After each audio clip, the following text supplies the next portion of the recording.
কৃষ্ণ। আজকাল আমরা খুব ছোট ছোট জিনিসেই হার মেনে যাই। জীবনে কোনো কঠিন পরিস্থিতি এলে আমরা নিজেদেরকে দুঃখের সাগরে ডুবিয়ে দিই। আমরা এটা ভাবি না যে এই সময়টা ক্ষণিকের জন্য। যেমন সুখও ক্ষণিকের জন্য হয়, দুঃখটা ক্ষণিকের জন্যই থাকে।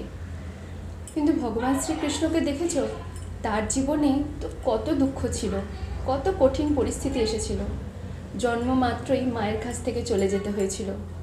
যে বৃন্দাবনে ছোট থেকে বড় হয়েছে, বৃন্দাবনবাসী যার জীবন ছিল, একদিন সে বৃন্দাবনকেই ছেড়ে চলে যেতে হয়েছিল।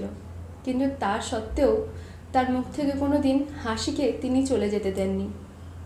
এইরকমভাবেই যদি আমরা জীবনে সমস্ত পরিস্থিতিতেই নিজেদেরকে খুশিতে রাখতে পারি, মুখে আমাদের হাসি থাকে, তাহলে কিন্তু আমরা সব পরিস্থিতিকেই জয় করতে পারবো।